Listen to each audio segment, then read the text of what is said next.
The test is in 4-part, Part 1, Part 2, Part 3, and Part 4. Now look at Part 1. Practice exam. You will hear a number of different recordings and will have to answer questions on what you hear. There will be time for you to read the questions and instructions, and you will have a chance to check your answers. All the recordings will be played once only. At the end of the test, you will be given 10 minutes to transfer your answers to an answer sheet. Part 1. You will hear a customer asking for help in a shop. First, you will have some time to look at questions 1 to 7.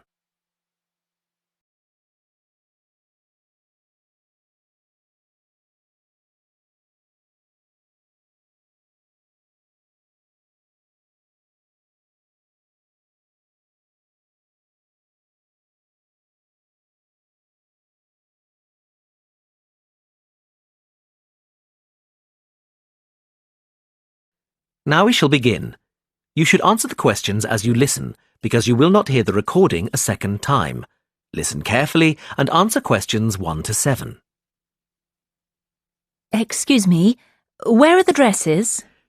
They're at the end of this aisle, on the left. Can I help you with anything? Yes, maybe. I'm not from around here, so I don't know this store. Well, I can help you with anything you need. Fantastic. I'm actually down here for my brother's wedding, and I need something to wear. I've just started a new job, and I haven't had time to get anything yet. I'm looking for something smart. Maybe a new dress. Well, what about this one? I think it's too hot for long sleeves. Yes. Well, this one has shorter sleeves, and it still has the bow, which I think is a nice detail. Or there's this patterned one. I'm not keen on a pattern. I think I'll go for the one with the bow. Do you have it in a size 10? Let me have a look. Yes, here. Great. I need a hat, and then I can try them on together. What kind of hat are you looking for? What about this one with the flower? Yes, but if I may suggest, a taller hat would add to your height. Really? Yes, try this one. Oh, I see what you mean. We have this style with the single flower, or with a small bunch, and it comes with a wide or narrow brim. I like the narrow brim and just the one flower. Can I have a blue flower? I'm afraid it just comes in cream. Well, it goes with the dress anyway. Great. I'll place an order and have the hat sent to you. It'll take about 2 days to be delivered. Is that okay? Yes, that's fine. I need to take down a few details for delivery. Can I take your name? Ellen Barker. And the delivery address? It'll be my brother's address. It's 14 Brightwell Avenue. 14... can you spell that, please? Yes. BRIGHTWELL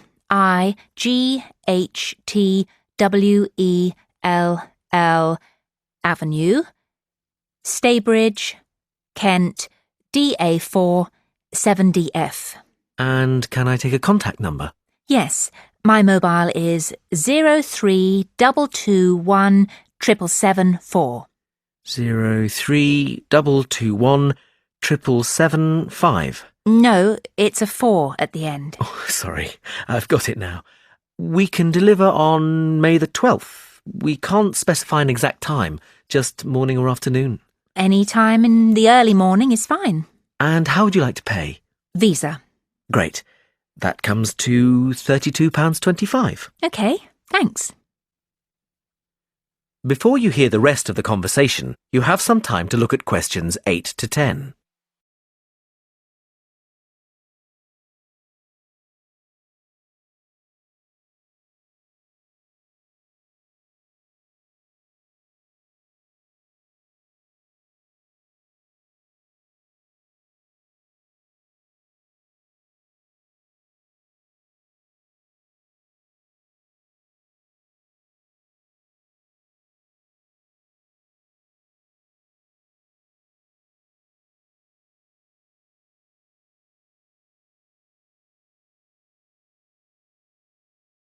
Now listen and answer questions 8 to 10. I'm just going to try this dress on and then look for shoes. Where are the changing rooms? They're to the left of the store, right next to customer services. And I want some shoes and accessories too. Where can I find them? The accessories are in the women's wear department. The shoe department is right at the front of the store, between menswear and home furnishings. Oh, no, sorry. We've just moved the shoe department for the summer season. It's now very near the changing rooms, actually, straight in front of them. Thanks so much for your help. And where can I pay for the other things? The cash desk is at the front of the store, by the menswear. Thanks. That is the end of part 1. You now have half a minute to check your answers.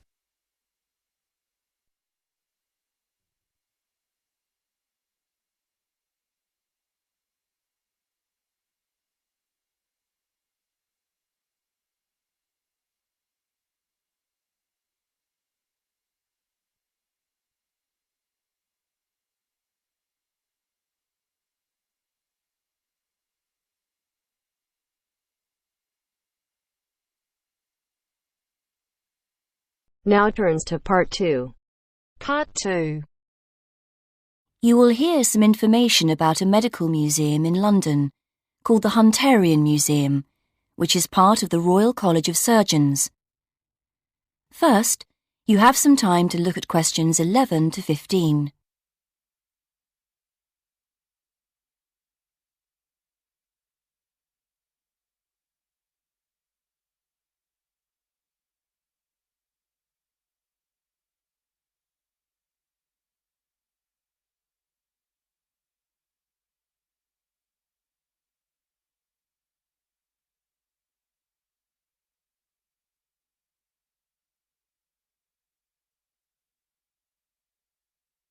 Now listen and answer questions 11 to 15. Good evening. I'm here to tell you about the Hunterian Museum in London, which is part of the Royal College of Surgeons. Although a medical museum, it is open to the general public. The museum specialises in the history of the study of anatomy, and especially the work of John Hunter in the 18th century. If you would like a free guided tour of the museum, then come along at 1 o'clock any Wednesday.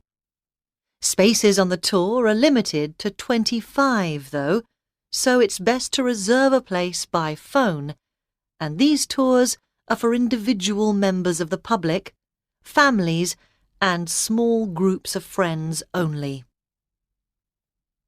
Tours for groups of school students can also be arranged, and these are also free of charge. Teachers are encouraged to make a donation of around £3 per student if they can afford it, but this isn't obligatory. What teachers must do, however, is phone to agree a time in advance, as only one school party is allowed in at a time. Then there's an online booking form which you can use to confirm the booking. Or just send a letter if you prefer. For older students and adult groups, we provide more specialised tours, and these cost £100 for a short tour of 30 minutes, or if you want a slightly longer one, it's £130 for 45 minutes. There is a student discount, however, so college groups would pay £75 for the shorter tour, for example. In terms of facilities available at the museum, teachers and others should bear in mind that space is very limited. As we're in the centre of London, with many cafes and restaurants nearby, refreshments aren't sold on site, though there is a small shop selling souvenirs. Most of the things on show in the museum are preserved animal specimens in glass cases, so there are no interactive displays aimed at small children. And our tours are only in English, although there is printed material available in other major languages on request. There's also a lecture room, which groups can book for an extra charge, and this is equipped with PowerPoint projector and microscopes.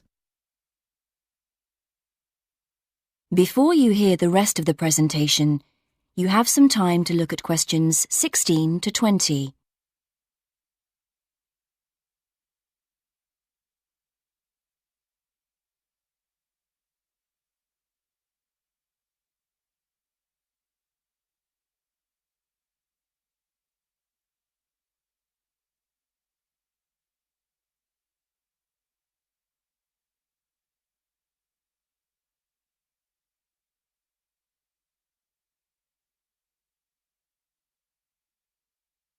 Now listen and answer questions 16 to 20.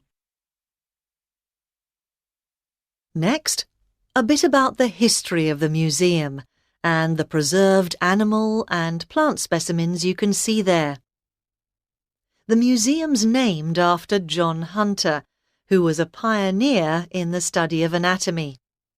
He was among the first to understand that the study of other animals could tell us a lot about how the human body works.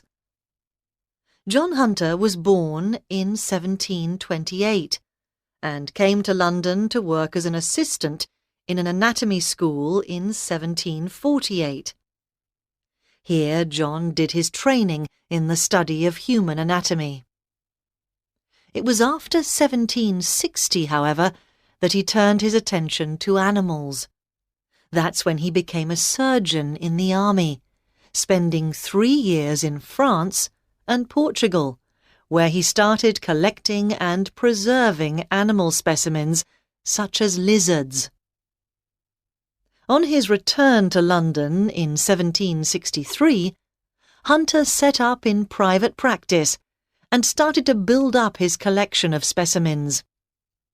When he moved to a big house in Leicester Square in 1783, Hunter started to take in resident students and gave the name Teaching Museum to his collection.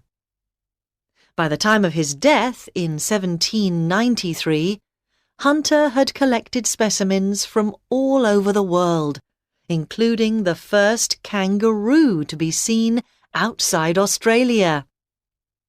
He had 14,000 different exhibits, with 500 species of plants and animals represented. And many of these specimens can still be seen in the museum today, because in 1799 the collection was purchased by the government, who presented it to the Royal College of Surgeons. And they've been looking after it ever since, which is why the Hunterian Museum is located in their building in London to this day. That is the end of part 2. You now have half a minute to check your answers.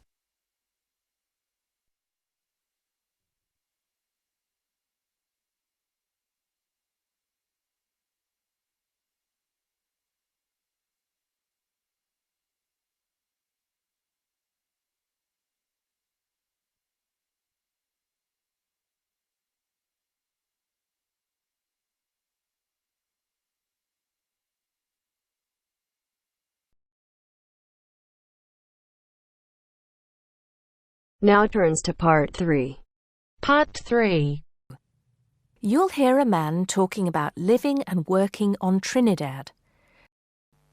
First, you have some time to look at questions 21 to 25.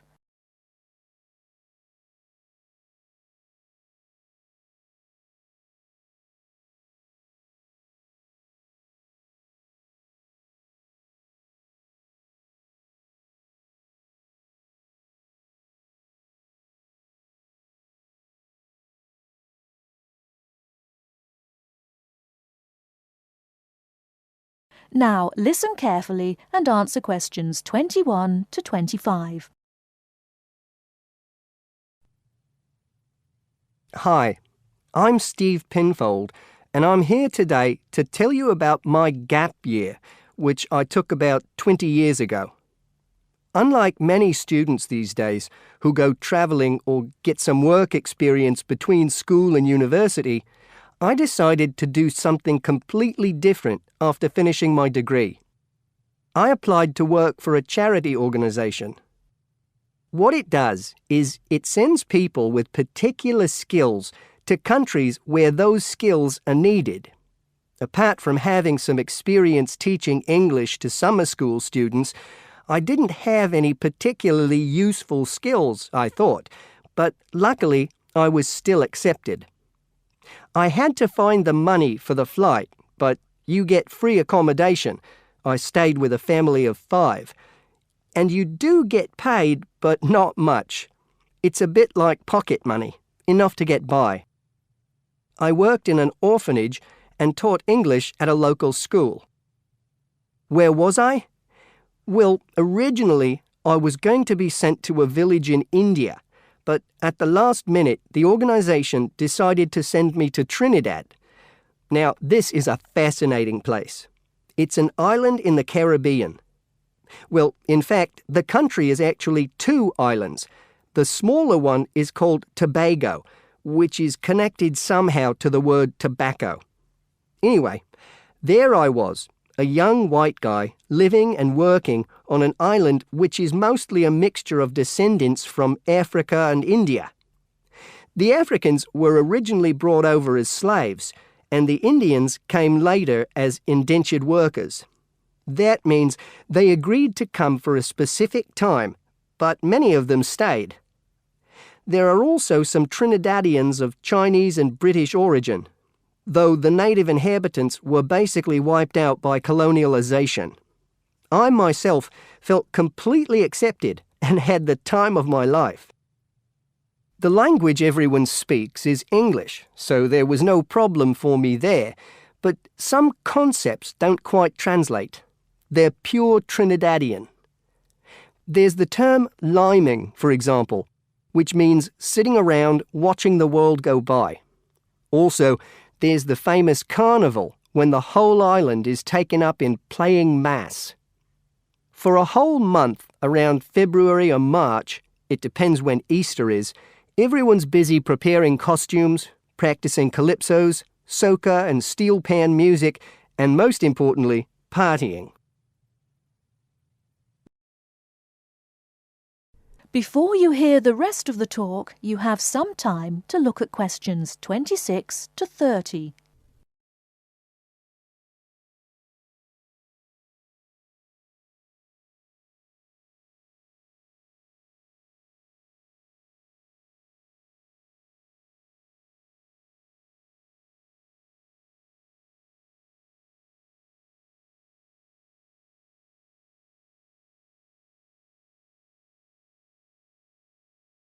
Now listen and answer questions 26 to 30. When the actual official carnival starts, it's days of 24-hour dancing in the streets. In Trinidad, it's called whining. You've probably seen this sort of thing on TV, in the more famous carnival in Rio, or even at the Notting Hill Carnival in London. Many people join bands, each one of which has a theme. For example, the Sea or Jungle Fever, and they have costumes designed and made to go with the theme. These can cost $1,000 for the king and queen of each band. They're incredible. The whole city is a non-stop party zone, full of colour and sound. It's serious too. The bands are in competition and the winner gets $1 million. Sorry, I got a bit carried away with those memories. Back to my real job there. The orphanage was called St. Augustine's, and that's also the name of the place where it was, St. Augustine, a town just outside the capital city, Port of Spain. I didn't have any particular job description, just to be with the children and tell stories, sing songs and play games. Oh, and we also went camping in the jungle once. I could tell you a few stories about that particular escapade. Every time I arrived at the gate, kids would come running towards me, shouting, with big smiles on their faces. The younger children seemed fascinated by my blonde hair and loved to touch it as if it was something miraculous. The English teaching I did 2 days a week in a primary school for 6 to 11-year-olds. The kids may have been poor, but they all wore neat and clean uniforms and were so respectful and enthusiastic. I've now been teaching for many years in different countries, and I still think those were the best students I've ever taught. What else did I do while I was there? I swam a lot. Can you imagine what it's like swimming with dolphins and with pelicans diving into the sea right next to you? More seriously, I trained to be a Samaritan. That's someone who listens and supports people who have problems with their lives. Overall, what I took from the experience was a sense of being in another culture, or rather cultures. As humans, we all share many characteristics, but we express ourselves in various ways. In Trinidad, there are lots of different communities and religions, and so many different kinds of festival to see. Hindu, Muslim, Christian, as well as some rather mysterious African traditions. There are quite a few Rastafarians too. Trinidad is, as Americans are fond of saying of their own country, a melting pot, where everybody is greeted warmly. Go and see for yourself. I'm not sure how it's changed since I was there, but I'd love to find out. That is the end of part 3. You now have half a minute to check your answers.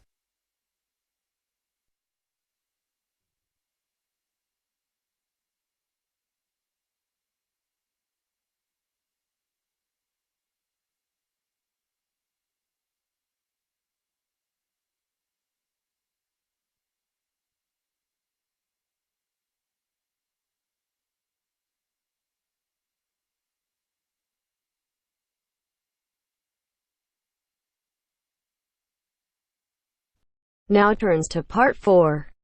Part 4. You will hear a lecture about wind energy. First, you have some time to look at questions 31 to 40.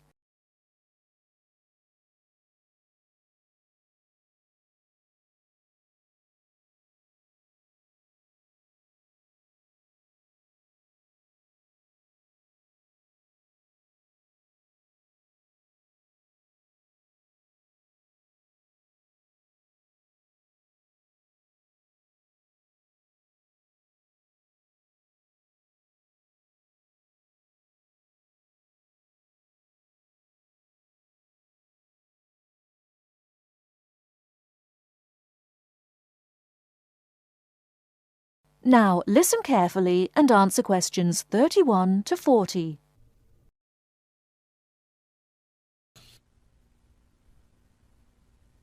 With the rising cost of fossil fuels, there's a great deal of interest these days in developing alternative sources of energy. Today, I'd like to talk about one of these, wind power. In the past couple of decades, there's been an upsurge of interest in using the wind as a source of energy. But the idea isn't new at all.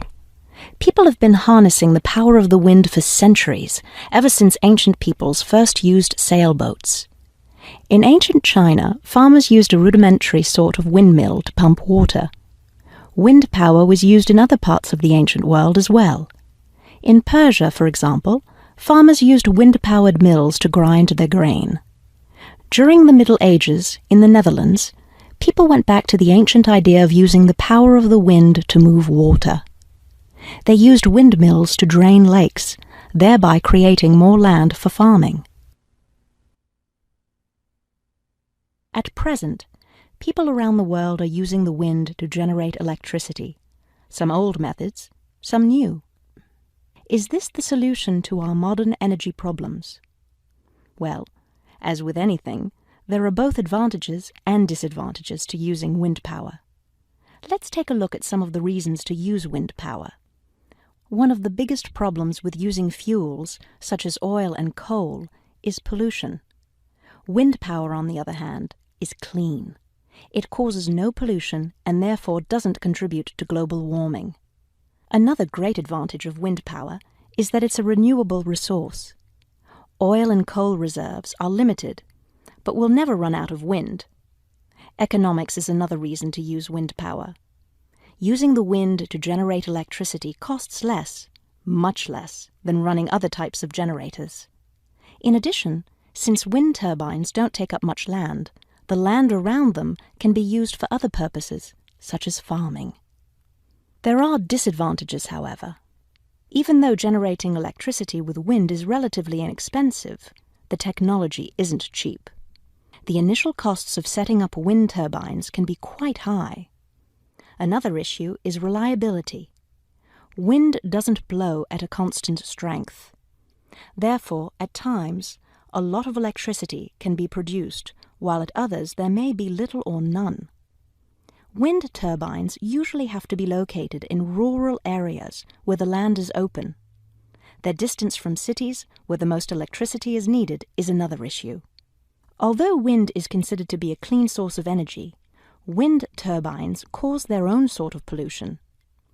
Wind turbines are usually placed in high, open areas where they're easy to be seen. Rural residents often feel that the beautiful local scenery is spoiled by the sight of the wind turbines. In addition, wind turbines aren't quiet. In fact, one wind turbine can produce as much noise as a car traveling at highway speeds. That is the end of part 4. You now have half a minute to check your answers.